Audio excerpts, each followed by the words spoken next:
अल्हम्दुलिल्लाहि रब्बिल आलमीन वस्सलातु वस्सलामु अला खातमिन नबिय्यीन अम्मा बअद फ़अऊज़ु बिल्लाहि मिनश शैतानिर रजीम बिस्मिल्लाहिर रहमानिर रहीम। ऐ आमिना के लाल तुझ पर सलाम, ए शब असरा के दूल्हा तुझ पर सलाम।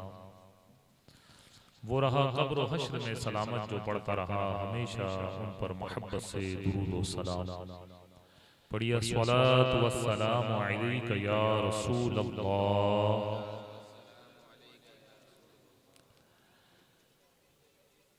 सदाएं दुरूदों की आती रहेगी, जिसे सुन के दिल शाद होता रहेगा। खुदा आबाद रखे अहले सुन्नत को, नबी का मिलाद होता रहेगा। सुभान अल्लाह। तो मेरे जितने भी इस्लामी भाई यहाँ पर बैठे हैं, किसी शायर का जगाने का अंदाज है कि ये खामोश मिजाजी तुझे जीने नहीं देगी, और हर दौर में जीना है तो कोहराम मचा दे। हवाएं कितनी भी सर्द हो, लेकिन जो नबी के गुलाम होते हैं उन पर मौसम का असर नहीं होता। उनके हौसले गर्म ही होते हैं, उनके जज्बे सर्द नहीं होते। तो आपको इस मौसम को जवाब देना है। तो किसी को जवाब जब दिया जाता है तो आवाज बुलंद रखी जाती है, और दुरूद व सलाम पढ़ते वक्त गुलामों की आवाज कमजोर हो, बात समझ में नहीं आती। तो जितने पीछे तक इतने सारे इस्लामी भाई बैठे हैं, इतना बड़ा मजमा है। पता है आपको किसी चीज का सवाब बढ़ता कब है? जब उस अमल को करने वाले उस अमल के करने से पहले उस अमल का इंतजार करते हैं कि वो वक्त कब आएगा, वो घड़ी कब आएगी कि जब मैं इज्तिमा में पहुंचूंगा, मेरा बच्चा कुरान की इब्तिदा करने वाला होगा, वो लम्हा मैं देखूंगा। या कुछ बच्चे जो दुरुस्त मखारिज के साथ मदनी कायदा पढ़ चुके, उन्हें इनाम व कराम बटेंगे, तो वो मैं देखूंगा। उन नन्हे मुन्ने बच्चों को इनाम लेता हुआ मैं देखूंगा, बयान सुनूंगा, मैं नात सुनूंगा, मैं दुआ में शिरकत करूंगा। ये फीलिंग हमारी पहले से होनी चाहिए। होता ये है कि जब हम जलसों में आते हैं तो हमारी प्रॉब्लम क्या है? जलसों में आने का मकसद क्या होना चाहिए? मैं आपसे एक सिंपल सवाल पूछता हूं। बयान मैंने भी शुरू नहीं किया, अभी तो मैं दुरूद ही पढ़ रहा था। आपकी खामोश आवाज ने मुझे कुछ बोलने पर मजबूर कर दिया कि जब दुरूद पढ़ते वक्त कौम खामोश हो तो मुकर्रिर को ये अंदाज हो जाता है कि अब इनको जगाने के लिए ही मुझे कुछ पहले बोलना पड़ेगा, तकरीर तो बाद में होगी। अगर आपके कान नहीं खुले होंगे, आपका जहन नहीं खुलेगा, तो तकरीर पूरी हो जाएगी, फिर बाद में आने वाले तकरीर कर जाएंगे, लेकिन बात समझ में नहीं आएगी। एक शख्स अगर किसी होटल में चला जाए, दावत में चला जाए, बताइए उसका मकसद उस होटल में जाना या दावत में जाने का क्या होता है? ऑब्वियसली कि मैं दावत पर आया हूं तो खाना खाऊंगा, होटल में आया हूं तो भी मैं खाना खाऊंगा। उसका मकसद खाना होता है। आप जॉब पर जाते हैं, आपका मकसद क्या होता है? क्या वहां जाकर कोई सो जाता है? नहीं, वहां जाकर वो काम करता है कि इससे मैं पैसे कमाऊंगा। स्टूडेंट्स का मकसद क्या होता है स्कूल जाने का? कि मैं स्कूल जाऊंगा, पढ़ूंगा और पढ़कर एग्जाम दूंगा, मैं पास हो जाऊंगा। ये उसका मकसद होता है। अब मैं आपसे पूछता हूं कि आपका इस जलसे में आने का मकसद क्या है? ये रिपीट थोड़ा कम कर दीजिएगा, क्योंकि मैं आवाज पास करूंगा आपको समझ में नहीं आएगा मैं क्या बोल रहा हूं। हमारा मकसद इस जलसे में आने का क्या है?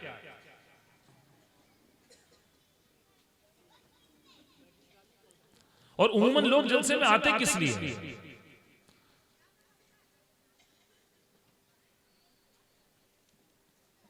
बुखारी शरीफ की पहली हदीस पाक है, इन्नमल अअमालु बिन्नियात, अमाल का दारोमदार नीयत पर है। इस पहली लाइन से लेकर आखिर लाइन तक, और मेरे दाएं बाएं जहां जो कोई बैठा हुआ है, सबसे मेरा एक सवाल है, व्हाई यू केम हियर, आप यहां क्यों आए? बड़ी माजरत के साथ, अगर आप अब्दुल अजीज को सुनने के लिए आए हैं कि अब्दुल अजीज आया है, चलो नात सुनेंगे, बात सुनेंगे, बयान सुनेंगे, अब्दुल अजीज के लिए आए हैं, या मौलाना शाकिर साहब आने वाले हैं, मैं उनके लिए आया हूं, मैं उनकी तकरीर सुनूंगा। अब उनके लिए आए हैं और सवाब के लिए आने में फर्क है। हमारा मकसद जलसे में जाने का क्या होना चाहिए? उमूमन जलसे में आने वाली एक तादाद, उनका इन्विटेशन वो बैनर्स होते हैं जिसे वो देखते हैं कि कौन कौन आ रहा है। अच्छा ये आ रहे हैं, अच्छा अरे ये आ रहे हैं, वो बढ़िया तकरीर करेंगे, वो स्टेज हिलेगा, वो हमें हंसाएंगे, हम हंसेंगे। अरे वो शायर आ रहा है, हम उससे शायरी सुनेंगे, वो बहुत हंसाता है। अरे ये मिंबर को बख्श दो, जलसों को बख्श दीजिए। इस वक्त आपके पास ये जो सेल फोन है, ये हंसाने और हमें मारने के लिए बस हो गया। कॉमेडी शो देख देख के लोग पागल हो चुके हैं, रील देख देख के लोगों का दिमाग खराब हो गया है, मोबाइल देख देख के लोगों का जहन इतना गंदा हो गया है कि अब किसी की मां बेटी भी लोगों को नजर नहीं आती है, एक अलग औरत उसे नजर आती है। जहन ताकुब करता है, निगाहें ताकुब करती है उस जाने वाली इस्लामी बहन की, बच्ची की। ये मिंबर रसूल है, ये हंसने हंसाने का मकाम नहीं है। अगर आपको ऐसा लगता है कि कोई कॉमेडी होने वाली है, हम बहुत हंसेंगे, तो रास्ता उधर है, आप चले जाइए, सवाब आपको नहीं मिलेगा। बड़ी माजरत के साथ, जलसों की कामयाबी बहुत ज्यादा लोगों के आने में नहीं है, जलसों की कामयाबी उनके इश्क में है कि उनके सीने में मोहब्बत कितनी है। क्या सर्दी की वजह से रुक जाते हैं? क्या ढोल ताशे की वजह से रुक जाते हैं? कि रात के ज्यादा होने की वजह से रुक जाते हैं? ये आते किस लिए हैं कि मैं स्टेज पर देखूंगा कि कौन कौन आ रहा है, ये नाम। अगर आपको सवाब कमाना है, एक चीज याद रखिएगा, अगर आपको पता चल जाए फुला जगह अहले सुन्नत वल जमात का जलसा इज्तिमा है, तो बस आप पोस्टर मत देखिएगा, इतना याद रखिएगा कि जहां कहीं अहले हक का इज्तिमा व जलसा होता है, वहां अल्लाह की रहमत बरसती है। आवाज आई नहीं मेरे कानों में, पीछे वाले इस्लामी भाइयों की नहीं आई। रहमत इलाही का जहां नुज़ूल होता है, जहां अल्लाह की रहमतें बरसती है, वहां गुनाह मुआफ होते हैं। अरे हमारे सरों पर गुनाहों के कितने बोझ हैं, अंबार लगा हुआ है। इस मजमे में भी, इस मंच से भी यही उम्मीद आज तक अगर थी तो निकाल दीजिए। आज तक ये जहन बनता था, अरे बड़ा मजा आएगा, चलो बड़ा ठाठा लगेगा, बड़ा हंसी आएगी। हाँ ना, मेरी गुफ्तगू अभी शुरू नहीं हुई, मैंने बयान शुरू नहीं किया। मैं आपकी खामोशी पर मुझे कुछ याद आ गया।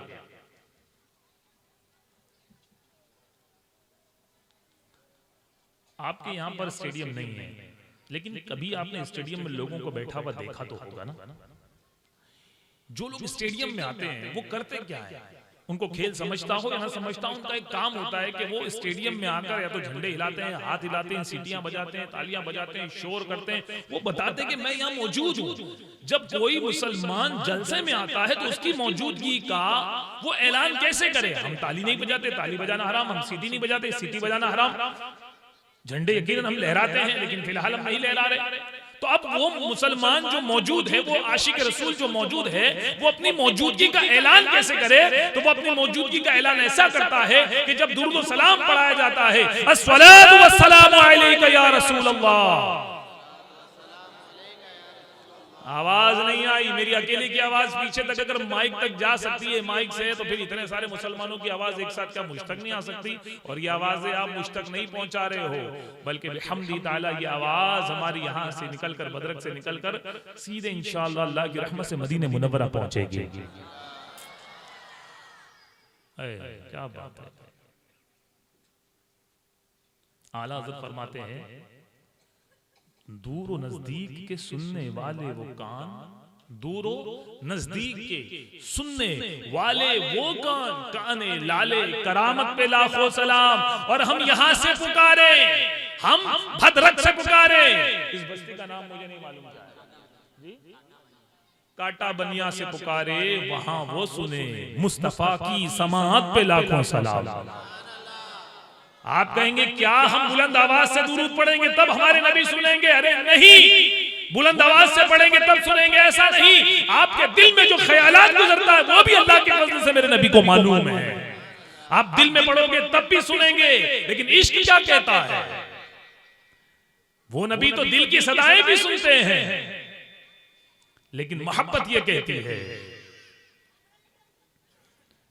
कि मेरी आवाज बुलंद होना चाहिए। मेरी आवाज बुलंद इसलिए होनी चाहिए कि मेरी आवाज बुलंद होगी, आसपास के लोगों वालों जो बैठे हैं उन्हें भी जोश आएगा, हाँ, उन्हें भी इश्क उनका बढ़ेगा। वो मेरे साथ आवाज से आवाज मिलाकर दुरूद पढ़ेंगे। हो सकता है कि मोहब्बत के साथ बुलंद आवाज से दुरूद पढ़ना ही मेरे नबी को पसंद आ जाए और मेरे लिए मदीने का इंतजाम हो जाए। क्या मदीने जाना चाहते हैं? कौन ऐसा है? ये सवाल ही बेतुका है मेरा। मैं वापस लेता हूं मेरे सवाल को। यकीनन हम मदीने जाना चाहते हैं और हम सब जाना चाहते हैं, लेकिन मदीने कौन जाते हैं पता है आपको?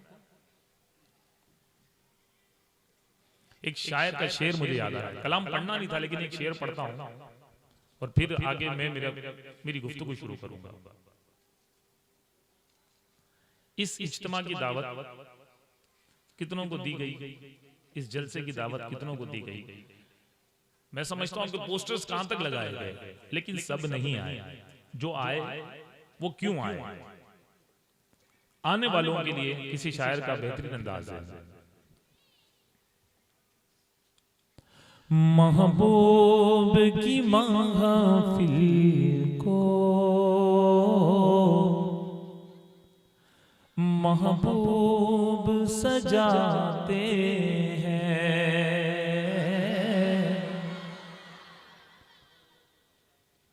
महबूब की महफिल को महबूब सजाते हैं, महबूब की महफिल को अरे महबूब सजाते हैं और आते हैं वही जिनको सरकार बुलाते हैं। अरे आते हैं वही जिनको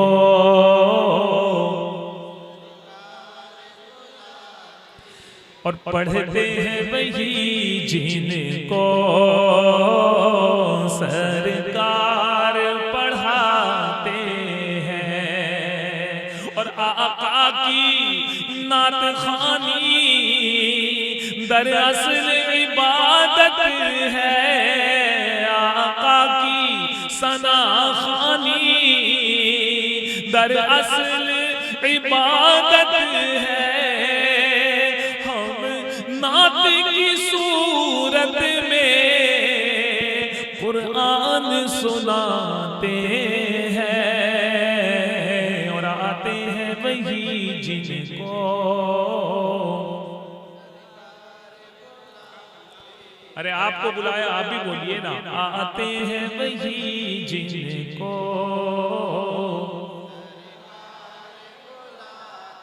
पीछे वाले आते हैं वही जिनको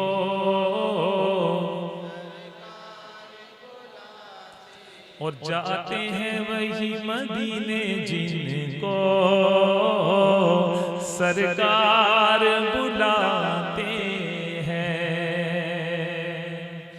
चलिए आपका मूड फ्रेश हो गया। अब तो दुरूद सलाम की आवाज आएगी। अस्सलातु वस्सलामु अलैका या रसूल अल्लाह व अला आलिका व अस्हाबिका या हबीब अल्लाह। अस्सलातु वस्सलामु अलैका या नबी अल्लाह व अला आलिका व अस्हाबिका या नूर अल्लाह।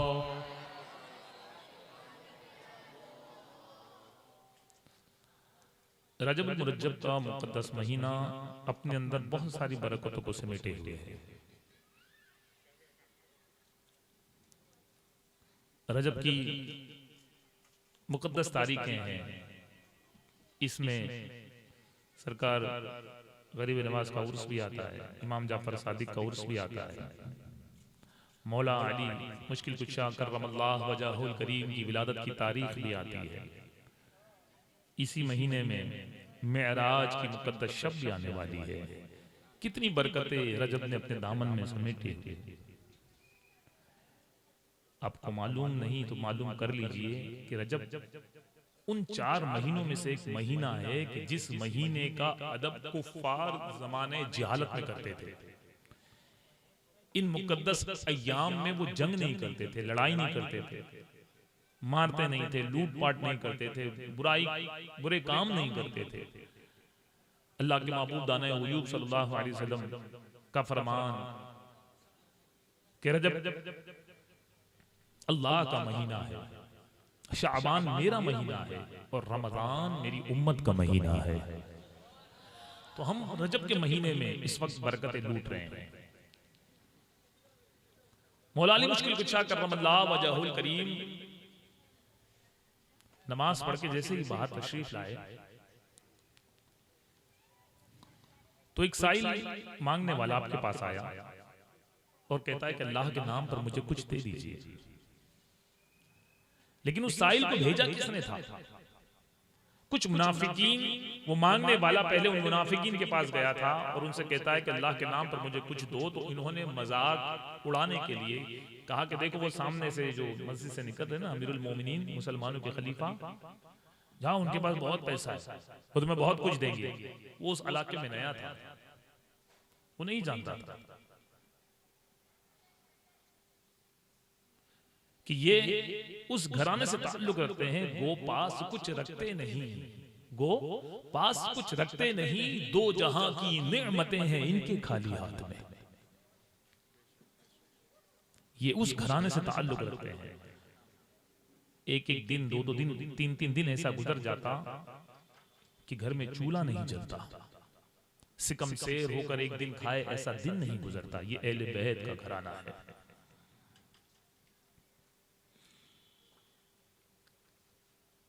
इन जालिमों ने भेज दिया। मौला अली मुश्किल कुशा करमल्लाहु वजहुल करीम वहां से बाहर तशरीफ ला रहे थे कि ये बड़ा खुश हो गया कि चलो अब मेरी झोली भर जाएगी, मुझे बहुत कुछ मिलेगा। मैं अमीरुल मोमिनीन के पास 10 सवाल करूंगा, मुझे भर कर देंगे, बहुत ज्यादा देंगे। अब ये बड़ी उम्मीद के साथ उनके पास पहुंचा, कहा हुजूर अल्लाह के नाम पर कुछ दे दीजिए, मैं परेशान हाल हूं, गरीबुल वतन हूं। आपने कहा कि तुझे किसने भेजा? कहा कि वो लोग जो खड़े उन लोगों ने मुझे भेजा। कहा हाथ आगे कर। हाथ आगे किया, आपने कुछ पढ़ा, दम किया, कहा मुट्ठी बंद कर दे, मुट्ठी बंद कर दी। कहा उन लोगों के पास जा, वहां जाकर खोलना।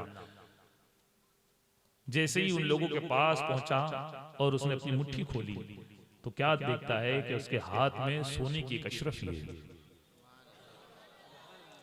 सुभान अल्लाह, क्या बात है। अब साहिल की आंख फटी की फटी रह गई, देखने वाले जलील हो गए, उनकी आंखें फटी की फटी रह गई।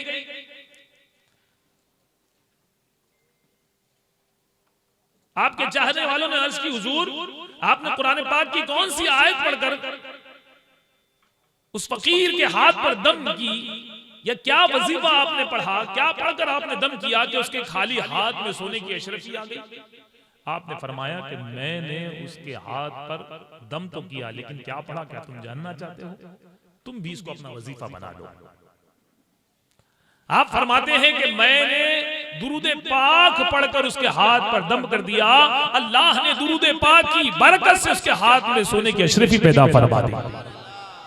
मुश्किल जो दर पर आ पड़ी तेरे ही नाम से टली, कि मुश्किल कुशा है तेरा नाम, तुम पर करोड़ों अरबों खरबों दुरूद व सलाम। सल्लु अलल हबीब सल्लल्लाहु तआला अला मुहम्मद सल्लल्लाहु तआला अलैहि वालिहि वसल्लम।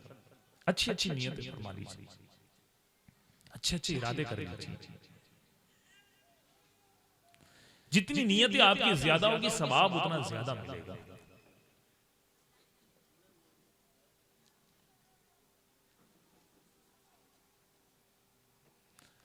आला हज़रत रहमतुल्लाह तआला अलैह फरमाते हैं कि रोजाना सतह समंदर पर, समंदर की सतह पर एक जलसा होता है, एक मीटिंग होती है। वो मीटिंग किसकी होती है? ये जलसा अहले सुन्नत वल जमात का है, उलमाए मुस्तफा का जलसा है। एक मीटिंग रोजाना समंदर की सतह पर। कौन वो मीटिंग करता है? समंदर की सतह पर शयातीन की एक मीटिंग होती है। वो मीटिंग में क्या होता है? उस मीटिंग में उनकी रोजाना की कारगुजारी उनसे पूछी जाती है कि आज तुमने क्या किया, आज तुमने क्या किया, आज तुमने क्या किया। इब्लीस जो उनका सरदार है वो रोजाना उनसे पूछता है, बताओ आज तुमने क्या काम किया, कौन सा ऐसा अमल किया कि जिससे मुसलमान परेशान हुए और गुनाहों में मुब्तला हुए। हम कहते हैं ना कि शैतान हमें बहकाता है। हाँ, शैतान यकीनन बहकाता है, लेकिन शैतान के बहकाने के साथ साथ हमारी आदत भी बनी हुई है। हम मानते हैं कि यकीनन शैतान बहकाता है, वो बुराइयों में लगाता है। लेकिन मैं आपसे एक सवाल पूछना चाहूंगा कि 11 महीने की बात चलिए मैं मान लेता हूं कि शैतान बहकाता है, लेकिन 12वां महीना जिसे हम रमजानुल मुबारक कहते हैं, अल्लाह ताला शयातीन को कैद कर देता है। अब जो नमाज नहीं पढ़ते उन्हें कौन बहका रहा है? अब जो रोजे नहीं रखते उन्हें कौन बहका रहा है? रमजान में जो फिल्में ड्रामे देखते हैं उन्हें कौन बहका रहा है? शयातीन को जैसे ही चांद नजर आता है उन्हें कैद कर लिया जाता है। लेकिन पूरे रमजान में लड़ाई करने वाले कौन लोग हैं? ये गालियां देने वाले कौन लोग हैं? ये लूडो खेलने वाले कौन लोग हैं? ये बुराई करने वाले कौन है? ये फेसबुक पर चैटिंग करने वाले कौन है? ये इंस्टा पर रील बनाने वाले कौन है? कौन है ये गुनाह करने वाले कौन है? ये फिल्में देखने वाले कौन है? ये मोबाइल लेकर कोने में पूरी रात शहरी तक बैठने वाले कौन है? गंदी तस्वीर देखने वाले कौन है? शैतान तो कैद हो गया। अब तुम किस पर ठिकरा फोड़ोगे, किस पर डालोगे? ये मस्जिदें वीरान क्यों है? ये सहरी के वक्त मुसलमान औंधे मुंह सोया क्यों है? इफ्तार के वक्त जिसे मस्जिद में होना चाहिए था वो दस्तर पर क्यों है? आप कहेंगे हज़रत दिन भर भूखे थे, क्या इफ्तार भी ना करें? 12-12 घंटे का रोजा रख लिया, 14 घंटे का रोजा रख लिया, एक घूंट पानी पी के पहली सफ में मगरिब की जमात के साथ नमाज पढ़कर इत्मीनान से खाया भी तो जा सकता है। जिसने 14 घंटे का रोजा रख लिया, अब वो सिर्फ 5 मिनट की नमाज के लिए इतना भूखा हो गया कि उसने कहा जमात चली जाए चली जाए, लेकिन खाना सामने रखा ये तो पूरा पहले पेट में चला जाए। प्लेट का पेट में आए तो फिर मैं मस्जिद जाऊं, और पता चला कि प्लेट का पेट में आने तक, हमारे मस्जिद जाने तक इमाम साहब फारिग होकर चले गए। अब चलो देखते हैं, फिर बाद में पढ़ेंगे, और बात तो फिर बात हो जाती है। लेकिन शैतान कैद हो गया। मीटिंग, बताओ किसने क्या किया? अब शैतान बैठा है तख्त पर, कांटों का ताज पहने, और सारे उसके चेले चपाटे उसके सामने बैठकर अपनी कारगुजारी बारी बारी पेश करते हैं। कोई कहता है कि आज मैंने मुसलमान को शराब पिला दिया, चलो बैठ जाओ, तुमने क्या किया? एक मुसलमान को मैंने जिना करा दिया, बैठ जाओ, तुमने क्या किया? मैंने मुसलमान को फिल्म दिखाई, बैठ जाओ, मैंने चोरी कराई, तुमने डाका दिलवाया, तुमने गीबत करवाई, तुमने चुगली करवाई, तुमने झूठ बुलवाया, तुमने रिश्वत, मैंने उसको बुराइयों में मुब्तला कर दिया, तुमने क्या कराया? मैंने उसको सूद लेने पर मजबूर कर दिया, तुमने क्या किया? मैंने सूद लेने पर मजबूर किया, तुमने क्या किया? तरह तरह के गुनाह वो बताते जा रहे हैं और वो सबको बिठाता जा रहा है। एक कमजोर शैतान था, पतला दुबला, उसने कहा, उससे पूछा तुमने क्या किया? वो कहता है कि मैं क्या करता, मैं कुछ बच्चे जा रहे थे इल्म सीखने के लिए, मैंने रूप बदलकर गधा बनकर उनके साथ खेलने लगा, और मैंने उन बच्चों को खेल में लगा दिया, और मैं उन्हें मदरसे में जाने नहीं दिया। शैतान उछल के खुश अपना ताज कांटों का निकाल कर उसको कहा कि आज सबसे बड़ा काम इसने किया है। सारे के सारे नाराज, शराब हम पिलाएं, जुआ हम खिलाएं, फिल्में हम दिखाएं, गीबत हम कराएं, लड़ाइयां हम कराएं, झगड़े हम कराएं, सास और बहू में आपस में जो है दोनों में दुश्मनी हम पैदा करें, पूरे घर का माहौल हम खराब करें, मुआशरे का माहौल हम खराब करें, इतनी बुराइयां हम कराएं, इतने बड़े बड़े जुर्म लोगों से हम कराएं, चोरियां हम कराएं, डकैतियां हम डलवाएं, गीबतें हम कराएं, चुगलियां हम कराएं। और एक छोटा सा काम इसने किया, कुछ बच्चे ही तो थे, हाँ? उन्हें मदरसे से जाने से रोक दिया, इतना बड़ा काम इसने कर दिया। उसने कहा कि तुम इन बात को नहीं जानते कि ये बच्चे कल क्या बनने वाले हैं। आओ मैं तुम्हें इसकी हकीकत बताता हूँ, आओ मैं इन बच्चों का फ्यूचर तुम्हें बताता हूँ, आओ आने वाले वक्त में ये बच्चे क्या कर सकते हैं हमारे लिए, आओ मैं तुम्हें बताता हूँ। चलो अब ये सारी मीटिंग खत्म हुई, सबके सब शैतान अपने उस्ताद के साथ चल दिए। अब ये लोग पहुंचे एक गांव में, जैसे गांव में पहुंचे और उसने अंधेरे में लोगों को खड़ा कर दिया, उनसे कहा कि तुम यहाँ खड़े हो जाओ। सारे शयातीन वहां खड़े हो गए। कहा बस अब देखना और कान खोल के सुनना और आंख खोल कर देखना मैं क्या करता हूँ और क्या होता है, बस तुम्हें देखना है, करना कुछ नहीं, सब अंधेरे में हो जाओ। अब सुबह तहज्जुद का जैसे वक्त हुआ, शैतान इंसान का रूप लेकर आया। एक बस्ती से बड़ी तेजी के साथ एक शख्स नमाज पढ़ने के लिए, तहज्जुद पढ़ने के लिए मस्जिद जा रहा है, बड़ी तेजी के साथ। अब जैसे ही वो मस्जिद की तरफ बढ़ा, वो आलिम नहीं था, वो कुछ जानता नहीं था, बस उसका दिल था कि मैं तहज्जुद पढ़ता हूँ। वो मस्जिद की तरफ जा रहा है, जिसे आबिद कहते हैं, इबादत करने वाला, इल्म नहीं था। शैतान आया बड़ी भोले अंदाज में, कहा हजरत हजरत जरा रुक जाइए। कहा जल्दी जल्दी बताओ, मुझे जाना है, मैं तहज्जुद पढ़ने जा रहा हूँ, मुझे लेट होगा। अब बताइए कि उसने तो, शैतान ने सिर्फ इतना ही तो कहा था ना, रुक जाइए। ये थोड़ी कहा था कि आप कहाँ जा रहे हैं। लेकिन जिसके पास इल्म नहीं होता वो नेकी करने से पहले अपनी नेकियां बेच देता है। नेकी की नहीं है अभी, लेकिन पहले से बयान कर दिया। कहा कि मुझे तहज्जुद पढ़ने जाना, लेट हो रहा है, जल्दी बताओ क्या काम है। शैतान ने कहा कि बस मैं बड़ा परेशान हूँ, मैं बहुत उलझन में हूँ, मेरी रात पूरी उलझन में गुजरी, आप मेरी मुश्किल हल कर दीजिए। आप मुझे नेक नजर आते हैं, आप मुझे अच्छे नजर आते हैं और आपसे मेरा मसला जरूर हल हो जाएगा, आप मेरा मामला जरूर सुलझा देंगे। अब उसने कहा कि बात क्या बताइए। शैतान ने जेब से शीशी निकाली, कहा कि बड़ा परेशान हूँ, ये छोटी सी शीशी है, देख देख कर हैरान हूँ। मुझे कहा जाता है कि अल्लाह हर शय पर कादिर है, मैं सोचता हूँ क्या ये छोटी सी शीशी में अल्लाह ताला इतनी बड़ी दुनिया को क्या घुसा सकता है, क्या ये दुनिया इसमें दाखिल हो सकती है। उसने कहा अरे बेवकूफ, सुबह सुबह अपना मेरा वक्त खराब मत कर, जिस शीशी में बराबर से कोई चीज दाखिल ना हो, इतनी छोटी शीशी में ये पूरी दुनिया कैसे जा सकती है। कहा बस इतनी ही बात मालूम करनी थी, मैं बड़ा परेशान था, आप जा सकते हैं। वो शख्स चला गया। शैतान अपने चेलों के पास आकर कहता, देखा तुमने ये शख्स कौन है, ये सारी बस्ती सो रही है, ये निकला सुबह तहज्जुद पढ़ने के लिए, इबादत गुजार है, इल्म नहीं है, मैंने कान पकड़ा, इसका ईमान छीन लिया। सारे के सारे सो रहे हैं, अकेला निकला है, लेकिन इल्म ना होने की वजह से ये मेरे चुंगल में आ गया। देखा मेरे दामे फरेब में कैसे आ गया। अब मैं सिक्के का दूसरा रूप दिखाता हूं, अभी रुको, अभी दूसरी तस्वीर देखनी बाकी है। थोड़ी देर भी अज़ान फजर, अल्लाहु अकबर, अल्लाहु अकबर, अज़ान हुई, इमाम साहब निकले, आलिम साहब निकले, मस्जिद की तरफ चले। ये आया इंसान का रूप लेकर, बहुत परेशान हूं, बड़ी तकलीफ में हूं, रात भर सोचता रहा, बस जहन जो है वो काम नहीं कर रहा, बस एक मेरा मसला हल कर दीजिए। फरमाइए। शीशी, हजरत मैं परेशान हूं, अल्लाह हर शय पर कादिर, तो मैं सोचता हूं क्या इस छोटी सी शीशी के अंदर क्या अल्लाह दुनिया को दाखिल कर सकता है। उन्होंने कहा मुझे तो शैतान मालूम होता है, इल्म बोलता है, इल्म बोलता है। अगर इत्र आपने लगाया तो उसकी खुशबू आसपास के लोगों को महका देगी।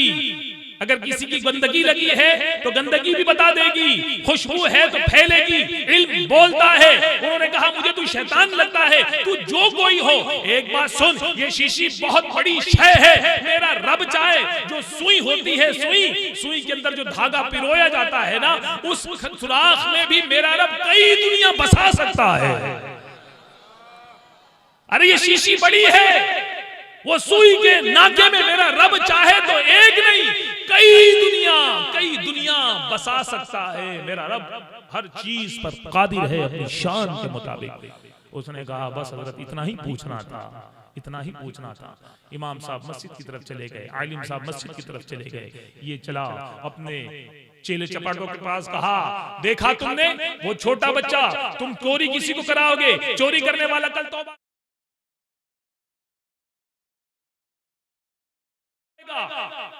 लेकिन याद रखो ये छोटे बच्चे अगर मदरसे जाने के आदी बन गए, आगे चलकर ये आलिम बनेंगे, ये हाफिज बनेंगे, ये दाई बनेंगे, ये नेक बनेंगे। और फिर ये क्या करेंगे, ये जिस तरह ये अब्दुल अजीज बैठा है लोगों को तकरीर कर रहा है ना, इसी तरह ये मोहल्ले मोहल्ले जाएंगे, दुकान दुकान जाएंगे, मकान मकान जाएंगे, मस्जिद मस्जिद जाएंगे, दूर दराज जाएंगे, हर जगह जाएंगे, वहां तबलीग करेंगे और बताएंगे कि शैतान की हकीकत क्या होती है, हमारे राज उन पर जाहिर कर देंगे। अरे देखो देखो हम कितने लोगों को बेवकूफ बनाते हैं, कितने लोग मस्जिद में नमाज पढ़ते हैं लेकिन उनको वजू करना नहीं आता, उनको गुस्ल करना नहीं आता, उनको कपड़े पाक करने का तरीका नहीं मालूम, उनको तिलावत करने का तरीका नहीं मालूम, उन्हें रोजे रखने के तरीके नहीं मालूम, कितने हज पर जाते हैं उनको हज के आदाब नहीं मालूम, उनके हज के तरीके नहीं मालूम, कितने ज़कात देने वाले हैं उनको ज़कात का तरीका नहीं मालूम, कितने ऐसे मुसलमान हैं जो मुसलमान तो हो गए, मुसलमान पैदा हुए, मुसलमान मर जाते हैं लेकिन सारी जिंदगी कुरान का एक हुर्फ ना तो पढ़ पाते हैं ना समझ पाते हैं। कितने आए कितने चले गए, कितनों को हमने महरूम कर दिया। हाँ, ये सब क्यों हुआ? ये सब इसलिए हुआ कि हमने इल्म से गाफिल रखा। जिन लोगों ने इल्म हासिल किया, हाँ, हदीस मुस्तफा सल्लल्लाहु तआला अलैहि व वसल्लम है, अल इल्मु नूर, इल्म नूर है। नूर का माना क्या होता है? तुम अंधेरे में खड़े हो लेकिन जैसे ही एक रोशनी होगी तुम्हारे लिए पूरे रास्ते आसान हो जाएंगे, दिखना तुम्हें आसान हो जाएगा, तुम्हें नजर आएगा कि गड्ढे कहां पर हैं, पत्थर कहां पर हैं, कहां आप गिर जाओगे, कहां आपको चोट लगेगी। रोशनी आपके लिए रास्ते को आसान कर देती है। बेला तशबीह व तमसील, इल्म नूर है। जैसे ही इल्म की रोशनी दिल में जाहिर होती है, दिमाग रोशन हो जाता है, अखलाक बेहतर हो जाते हैं, किरदार बेहतर हो जाते हैं, फिर चीजें समझ में आने लगती है। इल्म सारी दुनिया के दरवाजों को खोल देता है। इल्म इंसान को असल इंसान बनाता है, इसलिए कि इंसान में इंसानियत दाखिल हो जाती है। इल्म अगर इंसान के पास ना हो तो इंसान के पास बात करने का तरीका नहीं होता। अब बाजार में जाकर देखे दो मुसलमान वो ऐसा हंसते जैसे कोई जिन्नात इनके आंग में आ गया। अब वो चिल्ला रहे, गालियां दे रहे। एक बूढ़ा आदमी उनके बाप की उम्र का वहां पर खड़ा हुआ है, गाली देते हैं, माँ की, बहन की, इसकी, उसकी बेटी, इसकी बेटी, उसकी बेटी, गंदी गंदी चीजों के नाम लेते हैं। क्या आपका बाप आपके पीछे खड़ा होता आप ऐसी गाली देते? नहीं नहीं, गाली नहीं देते। इतना इल्म आपको कि मेरा बाप है, लेकिन इतना इल्म आपको नहीं कि मैं इंसान हूँ। मैं इंसान हूँ, मेरे बाप की इज्जत नहीं, मुझे मुसलमान की इज्जत करनी चाहिए। और मेरे कंधों पर फरिश्ते हैं, वो मेरा नामाए अमाल लिख रहे हैं, मेरी हर बुरी बात लिखी जा रही है, मेरी हर अच्छी बात तहरीर की जा रही है, मेरा नामाए अमाल बन रहा है। अब उसकी फिक्र कौन करेगा? उसकी फिक्र कौन करेगा? अब शैतान ने मुसलमानों को इस तरह उलझा दिया है। इन्हें जाहिल रखो, इन्हें जाहिल रखो, ये जाहिल रहेंगे तो ये जिस चीज को इश्क समझेंगे बर्बादी के दहाने पर चले जाएंगे। और देखो फिर मैं इन्हें कैसे गुमराह करता हूँ, मैं इन्हें उर्सों के नाम पर तमाशे में लगा दूंगा। जैसे ही बारहवीं आएगी इन्हें लगेगा कि हम इश्क में डूबे हुए हैं, फिर मैं इनको इश्क में डुबाकर क्या करूंगा? फिर मैं इनको इश्क में डुबाकर कहूंगा, अरे लाओ लाओ पैसे जमा करो। अरे पैसे क्या करेंगे? अरे इस मोहल्ले का सबसे बड़ा डीजे लाएंगे। अल्लाह अल्लाह, मेरा आपसे सवाल है, मैं आपसे पूछना चाहता हूँ, जितने मेरे मुसलमान भाई हैं, काश के बस्ती के पूरे मुसलमान, भद्रक के सारे मुसलमान यहाँ होते और हम उनके कान तक की आवाज पहुंचाने में कामयाब हो जाते। मैं आपसे पूछना चाहता हूँ, आपकी तबीयत खराब है, आप बैठे हुए हो और जोर से अगर कोई तिलावत ही लगा दे, आपका दिल घबराएगा कि नहीं घबराएगा? जोर से अगर आवाज आ रही है, जोर से कुरान की तिलावत ही सही, लेकिन एक बीमार आदमी कांपेगा। आपको एक मसला बता दो,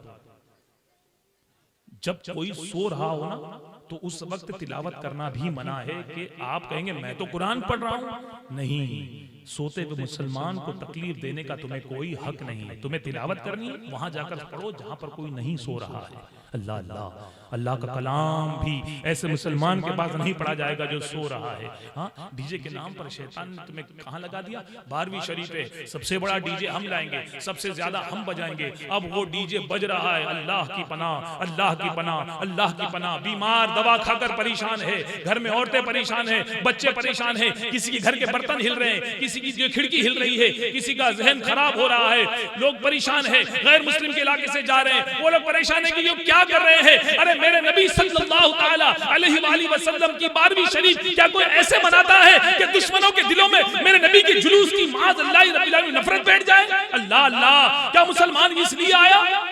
इसलिए मुसलमान आया? तुम्हारे हमारे शौक की वजह से आज गैर मुस्लिम के पास मिलाद मनाने का सही तरीका नहीं है। किसने लगाया काम पर? हमारे पास इल्म होता तो हम ये घटिया हरकत नहीं करते। आज बदकिस्मती से मुसलमान इसे सवाब कहता है, दूसरों को सता कर कहता है कि मैं सवाब का काम कर रहा हूं। अल्लाह अल्लाह, जब फरिश्ते कब्र में जब कोड़े लगाएंगे पता चलेगा कि मैंने कौन सा बुरा अमल किया था, मैंने कौन सा बुरा अमल किया था। ए मेरे प्यारे प्यारे गैरतमंद इस्लामी भाई, जो चीज एक आम मुसलमान को पसंद नहीं, जो चीज एक गैर मुस्लिम को पसंद नहीं, जो चीज कोई आशिक को उसे पसंद नहीं कि इस तरह से जुलूस निकाला जाए।